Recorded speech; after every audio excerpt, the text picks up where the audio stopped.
안녕하세요. 토요 미스테리 티바메이입니다.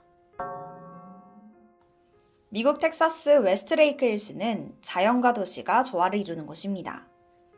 고급 레스토랑과 쇼핑몰은 물론이고 보트나 낚시, 캠핑 같은 액티비티도 즐길 수 있어요. 와이너리 투어까지 이용 가능하죠. 그래서인지 여행객뿐만 아니라 미국의 부유층 사이에서도 인기가 많은 지역입니다.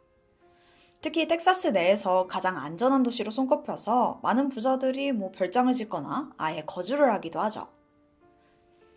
자수성가한 백만장자 스티븐 비어드도 그중 한 사람이었습니다. 그는 미국 유명 방송사 폭스TV의 임원으로 근무하다가 은퇴한 후에 이 지역으로 이사 왔어요. 여기서 아내 셀레스트와 사랑스러운 쌍둥이 딸들과 함께 평온한 노후를 보내고 있었죠. 사실 이 가족에게 남몰래 숨긴 특별한 비밀이 하나 있었는데요. 바로 부부의 나이 차가 무려 39살이나 난다는 점이었어요. 사실 정말 차이가 많이 나긴 하죠. 하지만 이 둘 앞에서는 나이는 정말 숫자에 불과했습니다. 스티브는 헌신적인 남편이었어요. 심지어 아내 셀레스트가 전 남편 사이에서 낳은 쌍둥이 딸들, 이 크리스티나와 제니퍼도 정말 자기 자식처럼 진심으로 아껴줬고요. 두 자매 역시 그를 친아버지처럼 따랐습니다. 정말 주변 사람들은 모두 다 저렇게 화목한 집안이 또 없다고 입이 마르도록 칭찬했어요. 그러던 1999년 10월 2일, 이 평화로운 가정에 충격적인 사건이 발생하게 됩니다. 모두가 잠든 새벽 2시, 이 고요한 정적을 깨고 탕! 총성이 울려 퍼졌어요. 잠시 후 긴급 신고센터에 한 남성이 다급하고 고통스러운 전화가 걸려옵니다. 제가 지금 총에 맞았어요. 배에서 내장이 튀어나와요. 살려주세요, 제발. 듣기만 해도 상황이 너무나 심각했어요. 구급 요원들은 곧바로 사건 현장으로 출동했죠. 그리고 그곳이 바로 스티븐 가족의 저택이었습니다. 총을 맞은 사람은 남편 스티븐이었어요.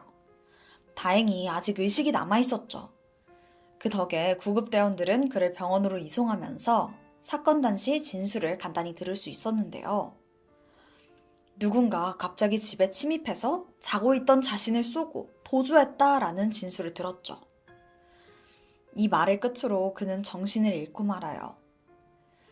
다행히 빠른 신고 덕분에 응급처치와 수술이 제때 이뤄졌고 생명에는 지장이 없었습니다. 한편 경찰은 곧바로 수사에 착수합니다. 처음에는 피해자가 백만장자다 보니까 금품을 노린 강도일 거라고 생각했어요. 하지만 집안의 물건은 모두 그대로 남아있었고 그에게 원한을 가질 만한 사람도 없습니다. 범행 동기도 용의자도 전혀 추려지지 않는 거예요. 그렇게 수사에 난항을 겪고 있던 그때 쌍둥이 자매가 경찰에게 조심스럽게 다가오더니 입을 열었습니다. 사실 저희 범인 알아요. 엄마 여자친구 트레이시가 그랬어요. 네? 엄마 여자친구요? 도대체 이게 무슨 말일까요? 이 진실을 알아보기 위해선 먼저 아내 셀레스트의 과거부터 살펴봐야 합니다. 그녀는 1963년 캘리포니아에서 태어났어요. 유년기는 좀 우울했는데요. 태어나자마자 친엄마에게 버림을 받았고 양부모 손에 길러집니다. 그리고 그들은 정말 악마 그 자체였어요. 특히 양아버지는 딸을 지속적으로 괴롭혔는데요. 폭행은 기본이고 끔찍한 말들로 정신적인 학대도 끊이질 않습니다. 그러다 그녀가 17살이 되던 해에 드디어 이 지옥 같은 집을 벗어날 수 있었는데요. 당시 사귀던 남자친구 크레이그와 아이를 가지게 되면서 결혼을 하게 됩니다. 그렇게 처음으로 독립을 하게 된 거죠. 그리고 이때 태어난 게 제니퍼와 크리스티나, 그 쌍둥이 자매였어요. 이렇게 새로운 가정을 꾸리게 된 셀레스트는 드디어 지옥 같은 양부모 손에서 벗어났다고 생각합니다. 이제는 좀 제대로 행복하게 살아볼 수 있겠다라는 희망이 생긴 거죠. 하지만 그 평화는 오래가지 않습니다. 시간이 지날수록 부부 사이에서 다툼이 점점 잦아지기 시작했거든요. 이 문제의 중심에는 셀레스트의 과한 소비 습관이 있었습니다. 사실 그녀는 좀 꾸미는 걸 좋아했어요. 화장품, 옷, 미용실, 정말 외모에 드는 비용만 해도 한 달에 수백만 원이 훌쩍 넘습니다. 물론 자기 관리 중요하죠. 예뻐지고 싶은 마음, 그거 이해 못하는 거 아니에요. 근데 문제는 셀레스트는 전혀 일을 안 하는 전업주부였고 생계는 남편 크레이그 혼자 책임지고 있었다는 거죠. 그 또한 수입이 그렇게까지 넉넉하진 않았거든요. 그런 상황에서 계속 명품 사고 외모 가꾸는 데만 몰두하다 보니까 남편 입장에서는 아내가 점점 감당하기 힘들었습니다. 둘 사이의 싸움은 점점 격해졌고 이제는 말다툼을 넘어서 몸싸움까지 벌어져요. 결국 두 사람은 갈등을 해결하지 못하고 이혼을 하게 됩니다. 근데 문제는 쌍둥이 딸이 있었잖아요. 부부 모두 넉넉한 형편이 아니었기 때문에 두 아이를 한쪽에서 키우는 건 무리였어요. 그래서 자매를 각자 한 명씩 양육하기로 합의를 봅니다. 그렇게 해서 크리스티나는 엄마 셀레스트와 제니퍼는 아빠 크레이그와 살게 됐어요. 이게 어쩔 수 없는 결정이다 라고 하지만 자매들 입장에선 정말 세상이 무너지는 일이나 다름없었습니다. 지금까지 무관심한 부모님들 사이에서 내내 서로에게 의지하면서 붙어 다녔거든요. 갑자기 떨어져야 한다는 현실을 믿기 힘들었죠. 특히 크리스티나는 더욱 힘들었다고 해요. 왜냐하면 그 엄마 셀레스트는 딸에게 전혀 관심을 주지 않았거든요. 맨날 다른 남자랑 데이트하고 술 마시고 놀러 다니기 바빴어요. 심지어 술에 많이 취한 날에는 야, 내가 이렇게 된 건 다 네 때문이야. 이런 폭언도 서슴지 않았죠. 당연히 크리스티나는 자신의 자매인 제니퍼를 점점 더 그리워했고요. 1995년 크리스티나가 12살이던 해였습니다. 이때 더욱 청천벽력 같은 소식이 전해지는데요. 엄마가 이번엔 한평생 살아온 캘리포니아를 떠나서 차로 20시간 넘게 걸리는 텍사스로 이사를 간다는 거예요. 이제는 언니랑 가까이 살지도 못하는 거죠. 그렇게 절망만 가득할 것 같던 텍사스에서 크리스티나는 예상외로 인생의 은인을 만나게 됩니다. 그 사람이 바로 오늘 사건의 피해자인 스티븐 비어드예요. 그가 셀레스트를 만나게 된 건 정말 우연이었습니다. 앞서 말했듯이 스티븐은 엄청난 자산가였고 심지어 직접 소유한 고급 컨트리 클럽을 가지고 있었어요. 그날도 평소처럼 골프를 치러 들렀다가 거기서 일하고 있던 셀레스트를 처음 보게 된 겁니다. 예쁜 얼굴에 서글서글한 그녀를 보고 첫눈에 반하게 돼요. 그건 셀레스트도 마찬가지였죠. 둘은 순식간에 가까워졌고 얼마 지나지 않아서 결혼까지 하게 됩니다. 겉으로는 정말 둘이 죽고 못 사는 것처럼 보였지만 진심으로 마음을 준 건 스티븐 오직 한 사람이었어요. 셀레스트는 사실 그의 막대한 재산을 보고 접근했던 거예요. 그리고 이 돈 보고 결혼했다 이 사실을 딸 크리스티나에게 항상 얘기했다고 합니다. 그렇게 엄마의 진심을 알게 된 딸은 조금씩 지쳐가기 시작해요. 친아빠와 이혼 후에 엄마는 벌써 3번이나 결혼과 이혼을 반복해왔어요. 이때마다 새아빠들은 정말 폭력적이거나 무관심했죠. 근데 이번 스티브는 달랐거든요. 말 한마디 한마디 부드럽게 건넸고 단 한 번도 소리를 지르거나 무시하지 않았어요. 그래서 이번엔 더욱더 특별하게 느껴졌던 겁니다. 스티브는 언제나 자상한 아버지이자 또 남편이 되기 위해서 최선을 다했어요. 돈을 좋아하는 아내에게는 초호화 저택을 지어줬고 늘 값비싼 옷과 보석을 선물했죠. 딸 크리스티나에게는 최고의 아버지가 되어주었는데요. 매주 일요일마다 함께 외출해서 소소한 외식을 즐기고 또 산책도 하면서 많은 이야기를 나눴습니다. 지금도 크리스티나는 그 시기가 자기 인생에서 가장 행복했던 시기였다라고 기억하고 있고요. 심지어 스티브는 크리스티나가 쌍둥이 언니 제니퍼를 그리워한다는 사실을 듣고 둘이 주기적으로 만날 수 있도록 도와줍니다. 그 덕에 쌍둥이는 무려 3년 만에 다시 재회할 수 있었죠. 크리스티나와 제니퍼는 캘리포니아에 있는 조부모 집에서 함께 2주간 시간을 보내기로 했는데요. 이때 또 한 번 믿기 힘든 소식이 전해집니다. 제니퍼를 할머니 댁에 데려다 주고 돌아간 아버지 크레이그가 극단적인 선택을 했다는 겁니다. 그렇게 제니퍼는 하룻밤 사이에 유일한 보호자를 잃게 됐어요. 당장 갈 곳조차 없어진 거죠. 이때 스티브는 셀레스트의 딸이라면 내 자식이나 다름없다면서 망설임 없이 그녀도 가족으로 받아들여줍니다. 그리고 1999년 정식으로 아버지가 되고 싶다며 두 자매에게 입양을 제안하기까지 하죠. 그렇게 다 함께 가족이 된 그날, 그 특별한 순간을 기념해서 아버지와 쌍둥이 딸은 함께 반지를 맞췄습니다. 크리스티나랑 제니퍼는 이 모든 일이 정말 꿈같이 느껴졌어요. 행복이 평생 가길 바랬죠. 하지만 이 평화는 오래가지 못했습니다. 1999년 10월 2일, 앞서 언급했던 바로 그 총격 사건이 발생한 겁니다. 사건 이후 자매는 정말 충격에 빠져서 얼어붙어 있었어요.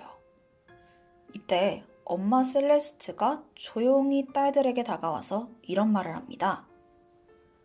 곧 경찰이 와서 범인 아냐고 물어볼 거야. 절대 트레이시의 이름을 말해선 안 돼. 알겠지? 그 말을 듣는 순간 자매는 뭔가 이상한 낌새를 눈치채게 돼요. 아, 엄마가 지금 트레이시를 감싸려고 하는 거구나. 결국 딸들은 용기를 내서 이 사실을 경찰에게 털어놓습니다. 이때 현장에 남아있던 탄피를 추적해보니까 소유주 또한 그 트레이시, 그 사람이더라고요. 경찰은 즉시 그녀를 노인 학대 혐의로 체포하게 됩니다. 다행히 스티븐이 살아남았잖아요. 그래서 살인이 아닌 학대 혐의로 기소됐던 겁니다. 근데 여기서 잠깐, 이 트레이시, 그녀는 대체 누구일까요? 그리고 셀레스트랑은 무슨 관계냐고요? 자, 트레이시와 셀레스트, 이 두 사람의 관계는 6개월 전으로 거슬러 올라갑니다. 스티븐과 쌍둥이 자매는 이미 가족처럼 너무 잘 지내고 있었어요. 반면 당시 부부 사이는 점점 끝을 향해 달려가고 있었습니다. 셀레스트의 알코올 중독과 우울증까지 겹치면서 성격이 점점 폭력적으로 변해갔거든요. 그러던 중에 사건이 발생했는데요. 셀레스트가 막 술에 취해서 자기 딸들을 산탄총으로 막 위협한 거예요. 이걸 본 스티브는 이건 진짜 안 되겠다. 아이들을 지켜야겠다 라면서 결심했고 아내를 정신병원에 입원시키게 됩니다. 이때 트레이시를 만나게 된 거예요. 그녀 역시 같은 병동에 있던 환자였죠. 두 사람은 처음부터 말이 잘 통했는지 금세 친해졌고 퇴원 후에도 연락을 하면서 우정을 이어갑니다. 처음에 스티브는 오히려 안심했어요. 맨날 짜증내고 막 무기력하던 아내가 친구 덕분인지 점점 밝아지는 것 같았거든요. 근데 시간이 지나면서 이 둘의 관계가 좀 묘해집니다. 그냥 친구라고 보기엔 너무 친밀한 느낌? 서로 애인처럼 막 애틋해 보이기까지 해요. 사실 딸들은 이 기묘한 관계를 이미 눈치채고 있었습니다. 엄마가 아빠한테 수면제를 먹인 뒤에 몰래 막 트레이시를 만나러 나가는 걸 몇 번이나 봤거든요. 이렇게까지 티를 내는데 당연히 얼마 못 가 스티븐도 이 모든 사실을 알게 됐죠. 지금까지 그녀의 행패를 다 받아줬지만 바람은, 와, 이건 진짜 아니잖아요. 결국 아내에게 이혼 서류를 건네게 됩니다. 이혼 서류를 받은 셀레스트는 완전 충격받았어요. 아니, 나보고 다시 거지같이 살라고? 그건 안 되지. 결국 그녀는 남편을 죽이고 이 모든 유산을 가로채야겠다라는 끔찍한 결론에 도달하게 됩니다. 그리고 이때 그녀는 계획에 트레이시를 끌어들이기로 해요. 그리고는 슬슬 막 친구를 조종하기 시작합니다. 나 너 진짜 좋아하는데 남편이 있어서 아무것도 못하겠다. 매일같이 남편이 나를 때린다. 이러다 나 진짜 죽을 것 같다. 제발 도와달라. 막 이런 식으로 불쌍한 척하면서 거짓말을 하는 거예요. 트레이시는 그 말에 완전 넘어가 버립니다. 내 친구를 괴롭히는 이 악마 같은 인간을 내가 처단해주자. 머릿속에 이 생각으로 가득 찼죠. 그렇게 사건 당일 새벽, 트레이시는 스티븐의 집에 몰래 들어갑니다. 여기에 침입하는 방법도 셀레스트가 세세히 다 알려줬어요. CCTV에 찍히지 않는 법까지요. 그렇게 스티븐의 방 가까이 다가간 트레이시는 망설임 없이 그를 향해 방아쇠를 당겼죠. 당연히 죽은 줄 알고 현장을 그냥 떠나버려요. 하지만 스티븐은 가까스로 911에 신고를 하게 되고 그 순간부터 그들의 모든 계획이 틀어지고 맙니다.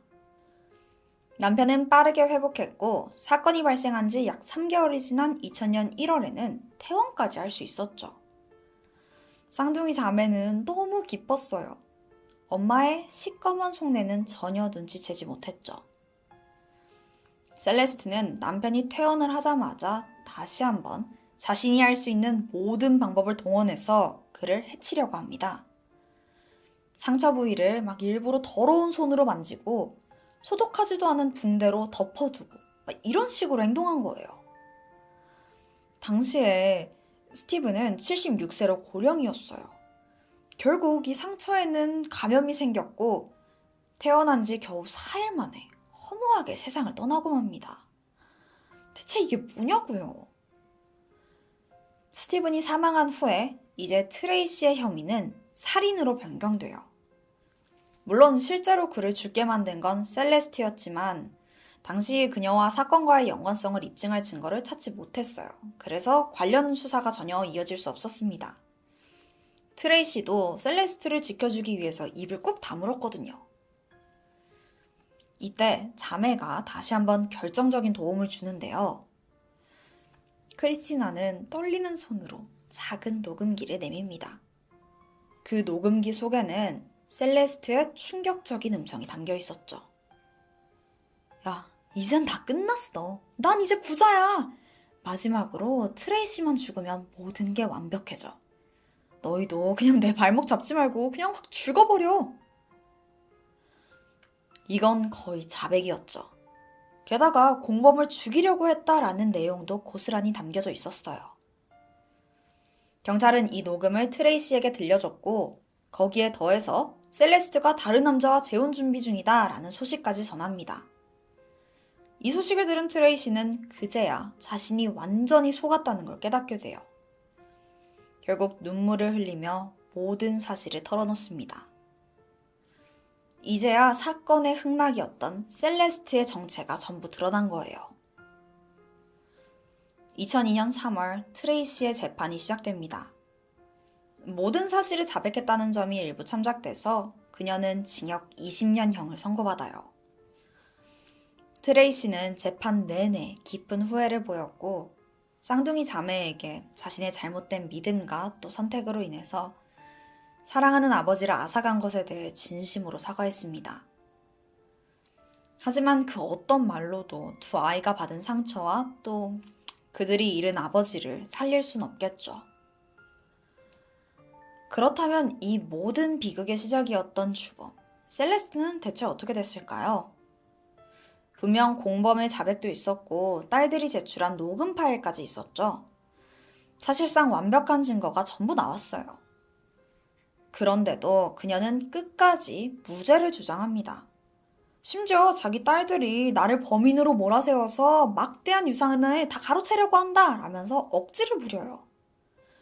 녹음 파일도 전부 다 짜집기 한 거래요. 끝까지 정신 못 차린 거죠.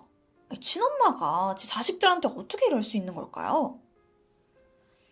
당연히 그녀의 말을 믿는 사람은 아무도 없었습니다. 2003년 3월, 셀레스트에게는 2번의 40년형이 선고됩니다. 하나는 살인 사주 혐의, 그리고 또 다른 하나는 노인 학대 혐의였죠. 정말 이 사건을 보면서 저는 생각이 많아졌던 것 같아요. 친딸들을 학대하고 또 남편을 살해하기 위해서 친구까지 조종한 엄마 셀레스트. 그리고 그 딸들에게 진짜 가족이 되어주고자 했던 양아버지 스티븐. 이 두 사람이 너무나 대조적이죠. 피는 물보다 진하다더니 꼭 항상 맞는 말도 아닌 것 같아요. 크리스티나는 지금 사랑하는 사람과 결혼해서 2아이의 엄마가 됐습니다.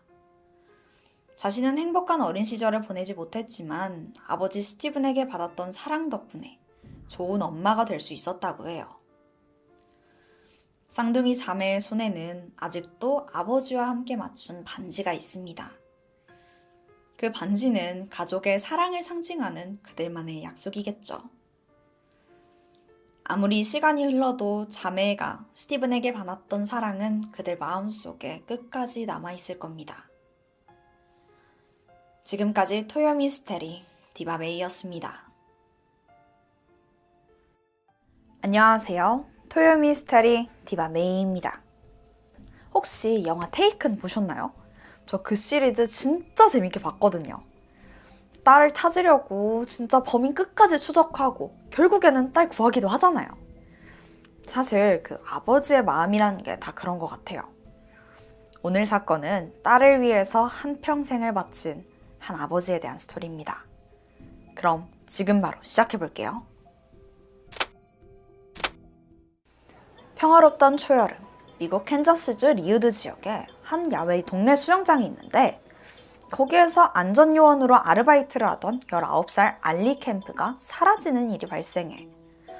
이날은 2002년 6월 18일인데 평일이기도 하고 좀 날도 흐려서 손님이 거의 없었다고 해. 알리의 남동생도 같은 수영장에서 일했었거든. 그래서 5시에 누나랑 교대 시간이라서 가봤는데 핸드폰이랑 지갑만 있고 누나 알리가 없는 거야. 엥? 어디 갔지? 누나 어딨어? 처음엔 장난치는 줄 알고 수영장 이곳저곳 막 돌아다니면서 찾아보는데 아무리 봐도 누나가 없는 거야. 근데 왠지 모를 불안한 느낌이 들어서 바로 아빠한테 연락하게 돼. 알리의 아버지 로저는 걱정스러운 마음에 급하게 수영장으로 달려왔어. 그렇게 다 같이 둘러보면서 알리를 찾기 시작해. 혹시 사고가 났나 싶어서 제일 깊은 풀도 찾아보고 화장실도 가보고 진짜 싹 둘러보는데 도무지 발견되질 않는 거야. 그때 수영장 옆에 있는 펌프실이 눈에 띄었어. 뭔가 불길한 마음이 들었지만 애써 누르면서 거길 열어보는데 그 안은 고요하더라고. 뭐야. 그럼 그렇지 하고 나가려는 순간 바닥에 널브러진 방수포 밑에 뭔가 튀어나온 걸 발견하게 돼. 로저는 떨리는 손으로 천천히 방수포를 들어 올렸고 그 자리에서 주저앉고 말아. 그곳에 사랑하는 딸 알리가 수영복 상의가 벗겨진 채 엎드려 쓰러져 있었지. 로저는 급하게 신고를 했어. 그녀는 심하게 폭행을 당한 듯 얼굴과 온몸에 피멍이 들어있더라고. 바로 구급차가 도착했고 곧바로 병원으로 옮겨졌지만 결국 사망하고 말아. 알리는 자상한 부모님과 2명의 남동생 사이에서 아주 밝고 성실하게 자랐다고 해. 고등학교 때 공부도 잘했고 졸업하고 대학교 가서도 성적 좋았었고 나중에 커서 도움이 필요한 아이들을 돌보고 그렇게 사는 게 꿈일 정도로 정말 따뜻하고 친절한 학생이었어. 그러니까 아빠가 딸 바보가 되겠어 안 되겠어. 아빠 로저는 알리를 엄청 아끼고 또 사랑했었대. 그런 딸의 죽음을 바로 눈앞에서 목격하게 된 거야. 자, 이제 수사가 시작돼. 현장을 보니까 알리의 샌들이 막 던져져 있었고 펌프실 이곳저곳에 피가 튀어 있었어. 그리고 그녀의 손톱은 아예 날아가 있기까지 하더라고. 이걸로 미뤄봤을 때 알리는 격렬하게 범인한테 저항했던 걸로 추측됐지. 경찰은 처음에 알리의 고등학교 때부터 사귄 남자친구 필하우를 의심했어. 하지만 그의 알리바이가 너무나 분명했고 수사선장에서 제외되게 돼. 사실 그 필도 같은 수영장에서 관리자로 일하고 있었거든. 사건 당일 그는 오전 근무였고 알리랑 12시에 교대를 했어. 필은 종종 여자친구가 퇴근할 때까지 기다렸다가 같이 가곤 했었는데 하필 이날은 바로 퇴근해서 알리 혼자 근무하고 있던 거야. 그때 필은 알리가 수영장 잔디 관리 직원이 기분 나쁘다고 했던 걸 생각하게 돼. 자기를 계속 이렇게 힐끔힐끔 쳐다보고 뭐라고 계속 말을 걸려고 해서 혼자 있을 때 너무 무섭다고 한 거야. 그래서 이번에는 그 의심쩍은 잔디 관리원을 불러서 조사를 해보는데 자기는 그냥 알리를 몇 번 쳐다본 거고 범죄는 저지르지 않았다라고 부인하더라고. 그러면서 오히려 사건 전날 수상한 남자를 봤다고 하는 거야. 한 남자가 수영장 옆 수풀에서 캠코더를 들고 뭘 자꾸 이렇게 찍다가 금방 사라지더래. 근데 이상하다 싶긴 했는데 그냥 그러려니 하고 넘어간 거지. 근데 사건 당일 전날 봤던 그 이상한 남자가 밤색 픽업 트럭을 몰고 나가는 걸 봤다고 하더라고. 근데 수상한 사람을 봤다고 하는 목격담은 더 있었어. 알리의 친구 로렌이 3시쯤에 수영장에 놀러 왔었대. 그리고 친구 부르려고 주차장에서 이렇게 빵빵 하고 자동차 경적을 울린 거지. 그런데 한참을 기다려도 알리가 나오지를 않는 거야. 원래 같으면 진작만 웃으면서 나왔어야 됐거든. 근데 얼마나 지났을까? 펌프실 쪽에서 한 남자가 쓱 나오더니 손을 흔들더라고. 근데 이 남자가 좀 이상해 보였어. 자기한테 올 것 같은 거야. 그 무서워진 로렐은 결국 수영장을 떠나게 돼. 경찰은 그녀가 본 그 남자가 범인이라고 확신했어. 그렇게 로렌이 본 모습을 토대로 몽타주를 작성했는데 범인은 짧은 갈색 머리였고 단단해 보이는 체격에 젊은 백인 남성이었다고 해. 그 사이에 알리의 사망 원인이 나오는데 그건 목졸림에 의한 질식사였지. 온몸에 피멍이 들어있고 또 그녀의 목 주변은 발로 밟은 듯 쇄골에 발자국까지 발견돼. 근데 수영복이 허리까지 내려져 있었다고 했잖아. 그리고 남성의 DNA 일부가 알리의 몸속에서 발견되기도 했거든. 근데 성폭행의 흔적은 발견되지 않았어. 경찰은 일단 발견한 DNA를 범죄자 데이터베이스에 검색해봤지만 일치하는 사람은 없더라고. 알리의 남자친구, 또 잔디관리 직원, 그리고 주변에 있는 남성들 DNA를 다 비교해봤는데 누구랑도 일치하지 않는 거야. 이렇게 사건의 진척이 없으니까 알리의 아버지 로저는 너무 답답했어. 딸을 죽인 범인을 단 한순간도 잊어본 적이 없었거든. 그래서 사랑하는 딸의 목숨을 앗아간 그 범인을 꼭 잡겠다는 목표로 범죄자 검거 프로그램에 연락해서 딸의 사건을 달아달라고 요청하기도 하고 자기 돈으로 현상금 25,000달러를 걸기도 해. 그럼 그를 돕기 위해서 시에서도 25,000달러를 추가로 지원해줬고 총 5만 달러의 현상금이 걸리기도 했지. 노력은 계속돼. 고속도로에 있는 광고판에 범인의 몽타주와 현상금을 광고로 걸기도 하는데 그 광고회사 사장이 로저의 절박한 상황을 듣고 사건 광고를 무료로 게시해 준 거야. 이 광고 덕에 수많은 제보를 받을 수 있었었고 이건 여담인데 이 이후로 이렇게 광고판에 수배 광고를 올리는 방법은 나중에 다른 사건들에게도 많은 도움을 주기도 했어. 어쨌든 광고를 보고 연락 많이 왔다고 했었잖아. 그런데 한 제보가 아주 솔깃하더라고. 이게 테디 후버라는 사람에 대한 신고인데 테디가 일단 몽타주랑 엄청 닮았었고 수영장 근처에 살면서 밤색 픽업 트럭을 몰고 다녔었대. 경찰이 조사해보니까 그는 수영장 외주시설 정비 직원이었어. 이거 뭐가 연관이 있는 것 같지? 이 제보가 신빙성이 있다고 판단했고 바로 테디를 찾아가서 상황 설명하고 DNA 샘플을 채취하려고 했어. 그러니까 이거 동의해달라고 좀 요청했는데 그의 반응이 좀 당황스러워. 막 허둥지둥하면서 그 샘플 제공을 거부하더니 변호사한테 먼저 연락을 해보겠다 이러는 거야. 이거 완전 수상하지? 다음날 테디가 변호사랑 같이 왔는데 DNA 샘플 제공 안 한 이유에 대해서 뭐라고 했는 줄 알아? 그러니까 자기 DNA가 범죄자 데이터베이스에 올라갈까 봐 걱정이 돼서 그랬대. 아니 근데 자기가 범인이 아니면은 그냥 대조용 샘플 제공하는 건데 이 반응이 좀 과하지 않아? 아니 얘가 뭐가 좀 찔리는 게 있는 것 같아. 경찰은 기소되지 않은 용의자의 DNA 자료는 그 데이터베이스에 올라가지 않는다. 그냥 범인 DNA랑 비교만 해보면 된다. 이러면서 테디를 좀 이렇게 구슬렸지. 그랬더니 그럼 자기가 좀 고민을 해보겠다라고 가더니 그새 도망간 거야. 아예 자취를 감춰버려. 이때 경찰이 확신을 했지. 아, 얘가 범인이구나. 그래서 바로 지명수배 내리고 쫓기 시작해. 그렇게 몇 개월이 지났을까? 2004년 9월 테디의 행방이 오리무중이던 그 가운데 경찰서에 그의 여자친구에 대한 제보가 들어왔어. 그녀의 우편물 주소지가 코네티컷주로 바뀌었다는 거야. 사실 테디랑 같이 그 여자친구도 행방이 묘연해졌었거든. 그래서 둘이 같이 도망갔구나 싶어서 그 주소지에 함께 사는지 확인을 해봤다? 근데 그 여자친구가 테디가 아니라 벤자민 애플비라는 남성이랑 같이 살고 있더라고.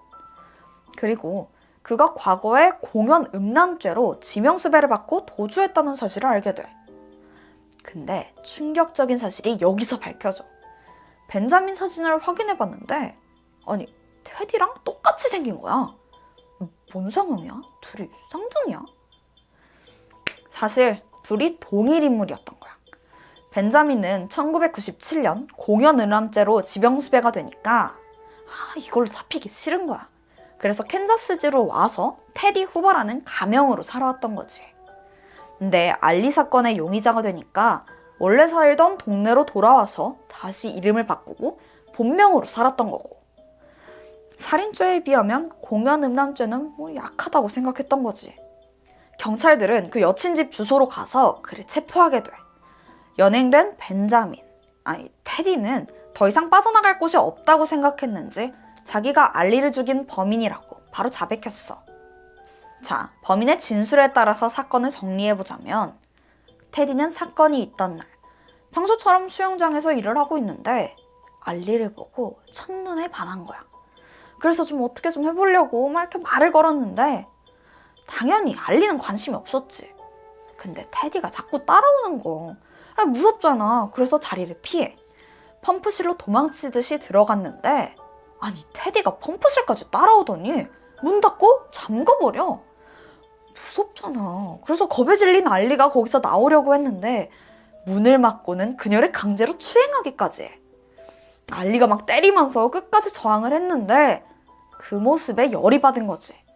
그래서 자기도 모르게 그녀를 때렸고 그런데도 분이 안 풀려서 목까지 졸랐대. 알리가 의식을 잃으니까 그녀의 수영복을 아래로 벗겼는데 이때 밖에서 자동차 경적 소리가 들려. 알리의 친구가 온 거야.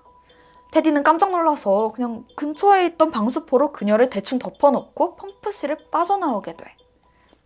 그렇게 나와서 보니까 주차장에서 한 소녀가 차 안에 앉아있는 걸 본 거야.